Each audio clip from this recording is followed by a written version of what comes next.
antibióticos e abióticos.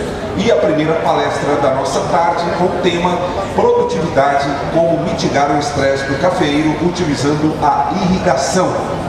Ele é do Departamento de Engenharia de Biosistemas da Unesp Tupã.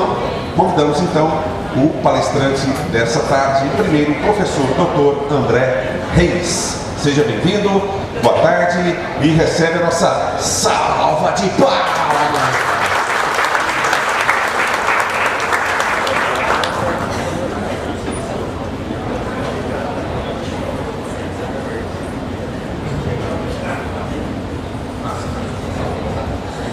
Boa tarde, pessoal. Tudo bem? Tudo bom tomar um cafezinho já para acordar, para a gente estudar um pouquinho de fisiologia? Gostaria de agradecer a organização aí da FN Café pelo convite, né? Eu sou o André Reis e a minha área de especialidade é mitigação de estresses abióticos, né?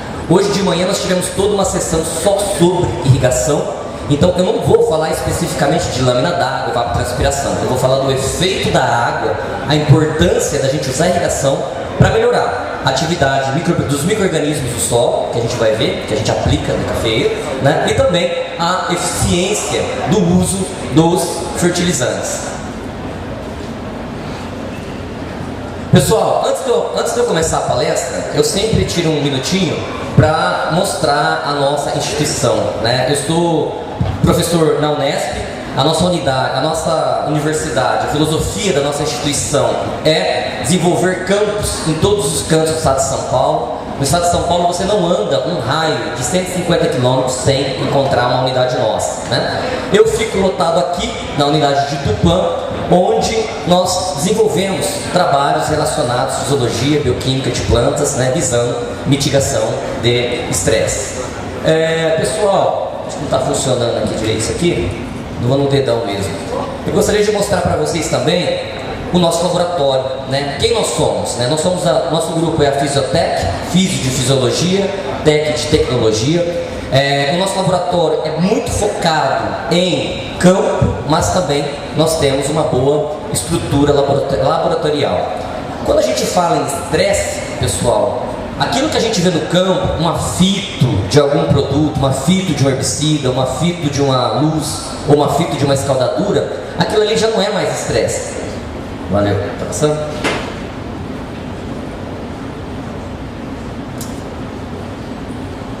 Vai no dedo, né?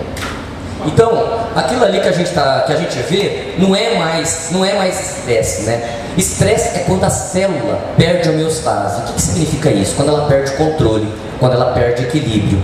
E quem promove isso? Vou mostrar para vocês que, quando eu falo assim, pessoal, o que é estresse? O pessoal fala, é luz, é temperatura, é herbicida. Isso não é estresse, isso são fatores que promovem o estresse na planta. Então, no nosso laboratório, a gente vai para o campo, monta, né? Trazemos esse material para o laboratório e nós avaliamos. Pessoal, uma coisa que o nosso laboratório também dá muita ênfase são nos biológicos, né? Não vou falar especificamente sobre biológicos, muito sobre biológicos hoje, mas os biológicos hoje é um caminho sem volta, né? Hoje é muito difícil a gente fazer uma agricultura sem a gente falar num tricoderma, sem a gente falar num bacillus, numa cocônia, né? Diferentes tipos de micro-organismos. O nosso laboratório hoje ele tem um foco bastante grande em tricoderma e bacillus, e eu vou explicar por quê. Esses dois micro-organismos, eles têm capacidade de produzir uma série de compostos. Então no laboratório a gente estuda essas cepas, né? Nós temos muito interesse nisso daqui. Isso daqui é uma enzima chamada quitinase. Então o tricoderma ele tem essa capacidade de produzir esse halo laranja, que é a quitinase. E a quitinase é uma enzima que degrada o quê? Quitina. Onde que nós encontramos quitina? O ovo do nematóide é um dos principais locais onde a gente encontra quitina. Então, eu não sou nematologista, nós compramos nematóides, né? Fazemos testes e a gente vê que bacilos, algumas pseudomonas, que grande parte dos tricodermas produz bastante, né? É toda seca que produz? Não, mas as que produzem, quando esse líquido toca o ovo não eclode. Então é uma grande forma da gente estar também controlando, né? E para que tudo isso aconteça, pessoal, na rizosfera do café, tem que ter o quê? Água. Sem água, isso não acontece, né? Basicamente, 3 fatores controla o crescimento da planta? Luz solar, água e temperatura. Eu consigo controlar a luz solar parcialmente. Como? Você fazia aí um sombreamento, você fazia aí um sistema agroflorestal, mas em áreas muito pequenas. Em áreas em grande escala, a gente não consegue fazer isso. É um fator que a gente não controla. Temperatura, luz solar, é outro fator que a gente não consegue controlar. O que a gente consegue controlar? Água, né? Então, a disponibilidade de água, ela é primordial para que tenha divisão celular, para que tenha crescimento de raiz, para que tenha crescimento de plantas, né? Eu costumo falar que a água é o que promove o resfriamento do café, não só no café, em qualquer planta. Por quê? Sem a água no solo, sem a quantidade de água disponível, sem a CAD adequada no solo, a capacidade de água disponível no solo, a planta ela não consegue trazer os nutrientes, né? A gente coloca o fertilizante ele tem que estar solúvel em água, né? Quando o fertilizante ele não é solúvel em água, a planta não absorve. Exemplo, carbonatos, né? São produtos insolúveis em água. A planta não absorve carbonato, a planta absorve elemento. Ela absorve o cálcio, o magnésio, os elementos, sim. Tudo que está solúvel na água, ali na rizosfera, a planta tem a capacidade de absorver. E a gente vai ver também que aplicações foliares ajudam muito na mitigação do estresse, né? Quando nós falamos em aplicação foliar, pessoal, a gente tem que tomar cuidado. Por quê? A gente aplica, o produto não funciona, mas em que fase? Como você aplicou esse produto? A gente sabe que a planta, quando ela está desidratada, isso aqui é cutícula. Sabe o que é cutícula? Cutícula é aquela camada de cera que tem sobre a folha, né? Quando a planta ela está desidratada, quando o café ele não tem irrigação, ou quando a CAD geralmente está abaixo aí de 50% é uma CAD já crítica do café, o café começa o quê? A enrugar a cutícula, né? A cutícula ela começa a ficar ressecada. Se eu vim aqui fazer uma aplicação, muito dificilmente esse produto ele vai ultrapassar a cutícula, né? Então, quando o café está hidratado, ou seja, quando ele recebeu irrigação, a cutícula ela fica flexível. Olha aqui, ó, eu trouxe para vocês do livro do professor Marshall. Olha uma cutícula ressecada. Isso aqui é uma cutícula ressecada. Tá vendo? A cutícula tem poro. Uma cutícula ressecada, quando eu coloco uma pulverização, olha a solução, ela não penetra, né? Ou é muito difícil isso penetrar. Obviamente que isso aqui também está muito relacionado com a umidade relativa do ar. Agora, quando a cutícula está hidratada e a temperatura, a umidade relativa do ar está alta, olha que interessante, essa cutícula ela tem poros, né? Esse poro se alonga, então a planta apresenta uma maior eficiência e velocidade de absorção dos produtos que a gente coloca via folha. Então, suplementar a irrigação, ela é favorável para a absorção de elementos, seja via solo, seja via folha? Lógico que sim. Por quê? Via solo, os elementos eles vão estar disponíveis para a planta poder absorver. Eu vou mostrar para vocês que a gente trabalha muito com microbiologia de solo. Os micro-organismos, eles têm uma capacidade de multiplicar, de produzir mais hormônios, de produzir substâncias que auxiliam na absorção aqui da planta, né? Pessoal, o que afeta, né? Por que a gente tem que irrigar o café? Por que a água é um fator primordial? Esses aqui são os principais estresses abióticos. Quando eu falo assim, pessoal, o que é estresse? O que é uma planta estressada? Então você vai me falar inundação, calor, seca, congelamento. Isso daqui não é estresse. Isso daqui são fatores que promovem o estresse na planta. Vou te dar um exemplo. A planta ela começa a parar de crescer com temperaturas acima de 35 graus. Por quê? Tudo na planta, pessoal, se move através de proteínas. A proteína, ela dá a função fisiológica na planta. Vou te dar um exemplo. Por que o café ele para de crescer com temperaturas abaixo de 20 e acima de 36, 37 graus? Porque, basicamente, o que faz uma planta crescer? Açúcar. Se você pegar uma matéria seca de qualquer planta, né, principalmente café, que é bem lenhoso, e tirar toda a água, mais de 92% o que é? Carbono, hidrogênio e oxigênio. De onde que vem o carbono? Vem da atmosfera. Hidrogênio e oxigênio, de onde que vem? Da água. O que é carbono, hidrogênio e oxigênio? Carboidrato. O que é o carboidrato? São várias moléculas de açúcar ligadas entre si. E de onde que vem o açúcar? De onde vocês acham que vem o açúcar?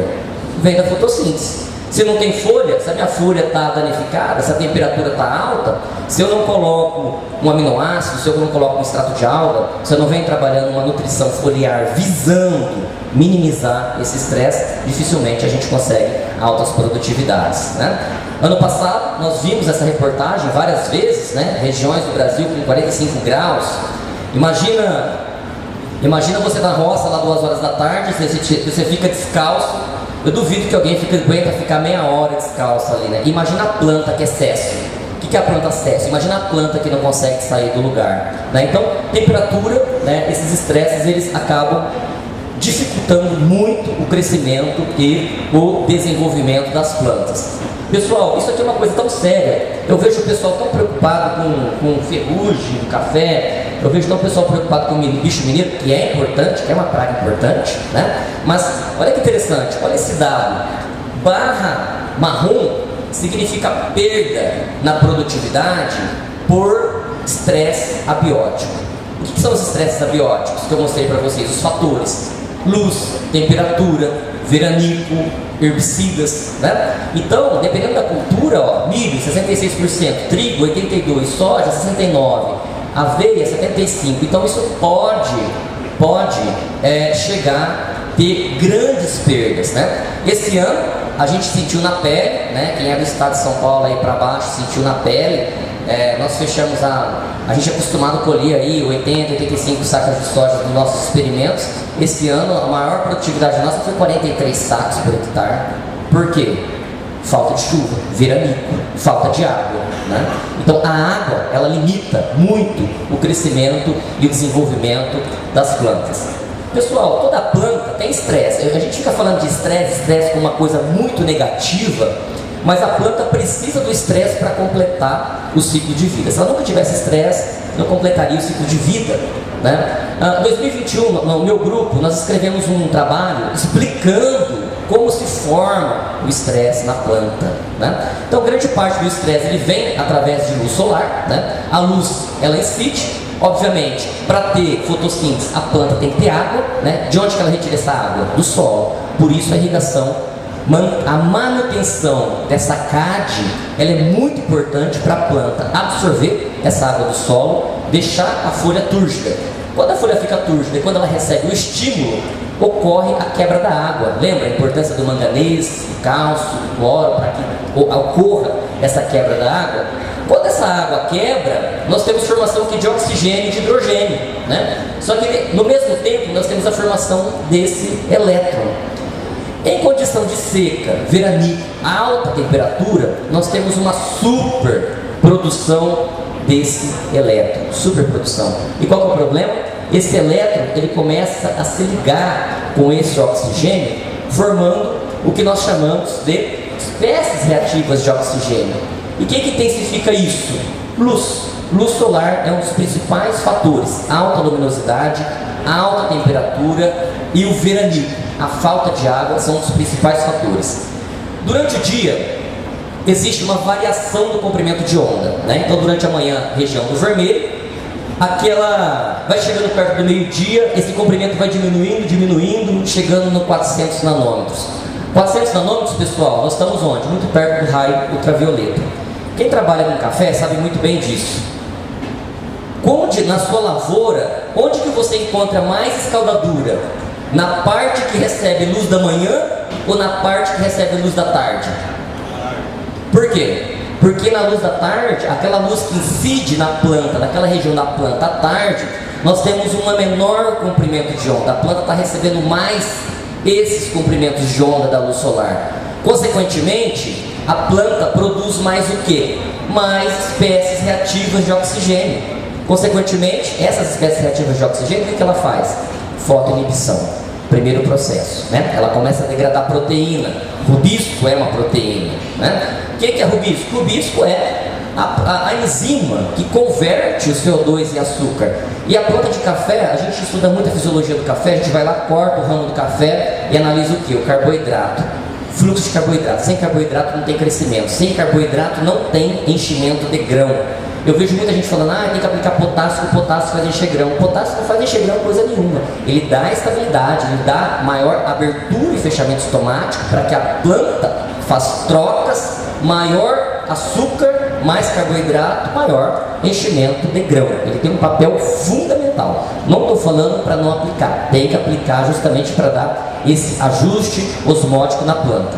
Pessoal, essa espécie reativa de oxigênio, ela é tão séria, se a gente não cuidar dela, né? E cuidar, estou falando da aplicação de aminoácidos, de um ascofilo ou de magnésio, de alguns elementos que a gente vai estar discutindo, isso induz clorose. O que é clorose? Clorose é falta de o quê? Clorofila. A clorofila ela vai sendo os cloroplastos. Essa espécie reativa de oxigênio vai degradando os cloroplastos e a gente consegue quantificar isso no laboratório. E se a gente não cuidar, obviamente vai virar o quê? Vai virar isso daqui, pessoal. Isso daqui. Todo mundo conhece essa foto, né? O que é isso daqui? Escaldadura. O que é isso daqui? Queima. O que promove essa queima? O que promove essa queima? Esse aqui é um outro artigo que nós publicamos, 2021, explicando como esse processo acontece. Então, essa superprodução de espécies reativas de oxigênio, principalmente naquele café que recebe a luz da tarde, onde tem essa queima, por que queima? Queima porque essas espécies reativas começam a danificar a membrana, o líquido extravasa, e aí, o que você vai fazer depois que aconteceu isso aqui? Nada, né? Então, nós trabalhamos fortemente para prevenir que isso aconteça, né? E aí a gente vai estar conversando um pouquinho sobre o que a gente pode estar fazendo para mitigar esses estresses, né? Então, a aplicação de nutrientes aqui, tanto via solo quanto via foliar, nós trabalhamos o que? Metabolismo antioxidante, né? Seja ele enzimático ou não. A planta, ela produz uma substância chamada carotenoides, né? Os carotenoides são pigmentos que filtram ali baixo comprimento de onda, que te ajuda, vou falar numa linguagem mais fácil para o pessoal entender, é como se fosse um filtro solar, né, que diminui o calor para a planta produzir menos espécies reativas de oxigênio. Agora, toda vez que eu aplico cobre, zinco, ferro e manganês, isso aqui é uma enzima, a superóxido dismutase, ela é uma enzima que ela tem na sua constituição cobre, zinco, ferro e manganês. Então toda vez que a gente aplica cobre, ferro, zinco e manganês, a planta aumenta a atividade dessa enzima para controlar mais a formação dessas espécies reativas de oxigênio.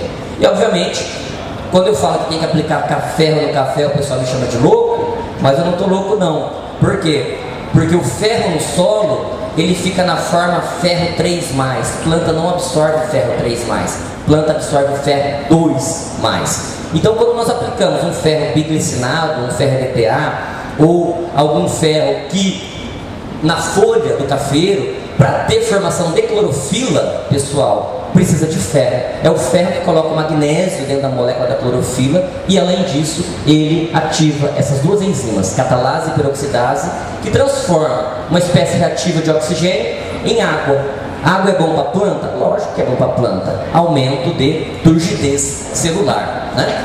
Então a gente estava falando sobre a questão da temperatura e da seca. O que a promove? Tudo na planta é movido a proteína. Toda a função fisiológica na planta, ela é codificada por proteína. Vamos dar um exemplo, rubisco. Por que é rubisco? Por que o café trava o crescimento acima de 36, 37 graus? Em condição de seca, pessoal, e alta temperatura, olha como que a proteína fica. Ela fica na forma desnaturada. Não tem função nenhuma, né? Então, o que a gente tem que promover na planta? Nós temos que promover, seja via solo, seja via micro-organismos, seja via aplicação foliar de bioestimulantes, o que? Produtos que estimulem a planta a produzir compostos que protejam essa proteína, tá vendo? Mesmo em condição de seca, essa planta, essa proteína, ela está ativa. Então a planta, ela tem a capacidade de produzir aí fotossíntese, né? Então, na falta de água, né, e por isso a importância da irrigação, a suplementação de água, né, é importante por quê? Porque sem água, ó, começou a faltar água, primeira coisa que cessa na planta, ó, isso aqui, livro básico de fisiologia vegetal, todo mundo estudou na graduação. O que começa a faltar na ausência de água? Não tem expansão celular, a planta não cresce. Se a planta não cresce, ela trava, ela para de absorver água, para de absorver nutrientes, né? Olha aqui a condutância estomática, ela começa a fechar estômago, e por onde que a água entra na planta, pessoal? É pela folha? Não, é por onde? É pela raiz. Mas a condição para a planta absorver aquela água que está ali no solo, o estômago tem que estar o quê? Aberto, para criar diferença de pressão, para criar essa pressão na raiz para a água e os nutrientes subirem então na planta, né? Então o que acontece? O que acontece é isso aqui, ó. Faltou água, ou principalmente água, principalmente em excesso de temperatura e luminosidade, a planta fecha o estômago. Ela fechou o estômago, ela para de absorver água. Como que ela vai absorver água? A condição para ela absorver essa água e esse nutriente, aquele estômago lá tem que estar aberto. Qual que é a estratégia para a gente abrir aquele estômago? Água no solo. Por isso que a irrigação ela é de extrema importância. Gente, na falta de água, uma das primeiras coisas que começa a travar na planta são os hormônios, né? Os hormônios eles são em concentração muito pequena, e dentre eles a auxina, né? A auxina ela é basicamente ela é depositada, né? Ela é formada na parte aérea, em várias partes da planta, desce via floema. Onde que ela é depositada? Esse centro de quiescência, essa bolinha preta que vocês estão vendo aqui, é depósito de auxina. E a auxina, qual que é a função da auxina? Divisão celular. Não existe divisão, não existe formação de raiz sem auxina.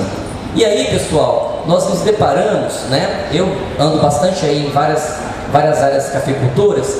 Uma coisa que a gente sempre encontra: alumínio no solo, né? Alumínio no solo. E por que o alumínio no solo é um problemão pra gente? Você pode ter certeza, onde você tem problema com alumínio, você tem problema com nematóide. Por quê? O que o alumínio faz? O alumínio, ele corrói a coifa. O que é a coifa? Essa partezinha aqui da raiz, ó. Essa partezinha aqui da raiz. Essa parte corroeu, o que vai acontecer com esse líquido aqui de auxina?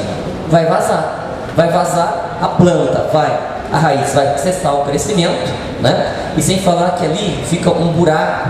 O nematóide não precisa nem usar o estilete, ele já nada para dentro da raiz, né? Então, a principal forma de absorção de água das plantas são as raízes, né?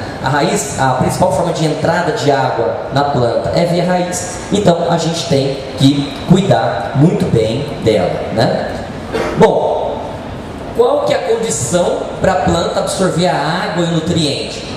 Essa estrutura aqui, ó, ela tem que estar aberta. Como que chama essa estrutura? Estômago. O estômago tem que estar aberto. O estômago para estar aberto tem que ter condição. Primeira coisa, tem que ter água, né? Ele é controlado por água, luz e temperatura. Toda vez que essa estrutura abre, pessoal, cria-se uma tensão dentro da planta e a água que está ali no sistema radicular, ela entra para dentro da planta. A planta absorve só água? Não. O que ela absorve? Tudo o que tiver dissolvido na água entra para dentro da planta. A planta é seletiva? Não, ela não é seletiva. Se você colocar um fertilizante com alta concentração de cádmio, ela vai absorver aquele cádmio? Lógico que ela vai absorver aquele cádmio, né? Então tudo que está dissolvido, né? A qualidade, é que hoje não vai dar tempo de falar, mas a qualidade dos fertilizantes, principalmente os fertilizantes fosfatados, a gente tem que tomar muito cuidado, porque dependendo do material de origem, acaba vindo junto muitos metais pesados, e a planta de café, ela não, nem uma planta, ela não é seletiva. Então tudo que tiver de contaminantes ali, naquele fertilizante, a planta absorve, e grande parte disso é transportado até os grãos, né? Essa é uma linha de pesquisa que a gente atua bastante, esse transporte de metais pesados até os grãos, visando segurança alimentar. E isso a gente desenvolve hoje modelinhos, né, para diminuir esse risco. Quando eu falei do alumínio, isso aqui eu acabo fazendo com os alunos lá no laboratório experimentos com alumínio para mostrar para eles como que o alumínio é ruim. A gente pega a raiz dessa planta, coloca no microscópio. Olha o que o alumínio faz na raiz da planta. O que ele faz? Ele explode a coifa. Onde que está a auxina? Está aqui, ó. tá aqui, explodiu isso aqui, a auxina vaza, a planta para de crescer, né? Ela para de absorver água, ela para de absorver nutriente, e isso daí limita muito o crescimento da planta. Então, pessoal, calcário é uma coisa que a gente não pode economizar, né? A gente tem que, de fato, tirar esse alumínio da planta. E a irrigação, ela vem como uma ferramenta muito interessante. Por quê? Porque o calcário só tem reação no solo na presença de água. Tem que ter água para ter reação. Os fertilizantes no solo, a planta só consegue absorver aquele fertilizante se tiver água no solo. Os micro-organismos, eu tenho certeza. Levanta a mão aqui só para eu ver. Quem que aplica aí tricoderma, bacilos aí no solo? Bastante gente até, né? Isso aí só vai funcionar se tiver água no solo. Se não tiver água, se não tiver umidade no solo, o que vai acontecer? Como que esses micro-organismos vão se multiplicar, né? Então, obviamente, o crescimento da raiz, ela é em função do bulbo, né? E aí, nós temos, não vou entrar muito em detalhe, porque hoje de manhã nós já tivemos uma sessão só disso. Mas a partícula do solo, a areia, silt, argila, ela tem um papel muito fundamental na formação desse bulbo d'água. E onde tem esse bulbo de água é onde vai estar a grande formação dos micro-organismos. Vou mostrar para vocês alguns experimentos que nós estamos desenvolvendo. Onde tem o bulbo d'água, nós temos maior atividade de enzimas, né, de solo, fosfatase ácida, ariosulfatase, né, a produção de auxina. Eu coleto micro-organismo dessa região que recebeu água e de uma região onde não recebeu água, a produção de auxina na planta cai 10 vezes, né? Por quê? Porque o micro-organismo precisa de água para se multiplicar e para crescer e para desenvolver. Então, obviamente, que a quantidade de água no solo, ela é muito importante. Eu vou deixar meu solo sempre na capacidade de campo? Lógico que não. Por quê? Tudo que é em excesso mata, até água, né? Então a raiz, ela precisa respirar, os micro-organismos precisam respirar, então o controle da CAD, da capacidade de água disponível no solo, ela é muito importante. Mas também eu não posso deixar essa CAD cair demais, né? Porque senão a planta não faz esses processos que a gente acabou de falar de crescimento e desenvolvimento, né? Então a CAD no solo, ela é de extrema importância, porque a CAD, ou seja, a água disponível no solo, vai modelar quem? O sistema radicular da planta. E a planta precisa desse sistema radicular para quê? Absorção de água e nutriente. E os micro-organismos precisam desse sistema radicular, por quê? Porque o sistema radicular, a planta, ela libera aminoácidos, flavonoides, açúcares para atrair esses micro-organismos até a raiz para aumentar a eficiência do uso aí dos fertilizantes. Isso aqui é uma praia que eu adoro, né? Nosso laboratório faz bastante coisa sobre isso, né? Principalmente com adubos fosfatados, com enxofre, com alguns micronutrientes. Então, o que eu preciso dar para minha planta? Estímulo. Que estímulo? Se a planta está secretando açúcar daqui, de onde que está vindo esse açúcar? Está vindo de onde? Da fotossíntese, né? Existem vários artigos mostrando que aproximadamente 30% do açúcar proveniente da fotossíntese é para secreção, para comunicação com bactérias, com fungos, né, com micro-organismos. Isso é tão verdade, pessoal, que eu trago e mostro para vocês. Ó. Aqui nós temos alguns trabalhos feitos no nosso laboratório, com bacilos megatério, com bacilos subtilis, com pseudomonas, com tricoderma. Isso daqui a gente coloca no centro da placa, né? Obviamente eu coloco um corante que revela, né? Eu coloco no centro da placa, eu inoculo o micro-organismo que eu quero e conforme vai tendo produção de fosfatase ácida, ocorre uma diferença de pH, então vai ocorrendo, isso indica pra gente liberação de fósforo, né? Muitas empresas falam assim, o meu produto solubiliza fósforo. Falei, aqui, deixa eu ver se solubiliza mesmo. Eu coloco, não solubiliza coisa nenhuma. O que produz? Auxina. A auxina induz o quê? Aumenta o sistema radicular, a planta absorve mais fósforo. Aí eu falo assim, mas qual que é o seu parâmetro? Meu parâmetro é P total na folha. P total na folha não é parâmetro, né? A gente tem que ver de fato. Nós mostramos qualitativamente e também quantitativamente a capacidade de bactérias e de fungos para solubilizar aquele fósforo. Existe uma diferença, pessoal, entre solubilização de fósforo e mineralização de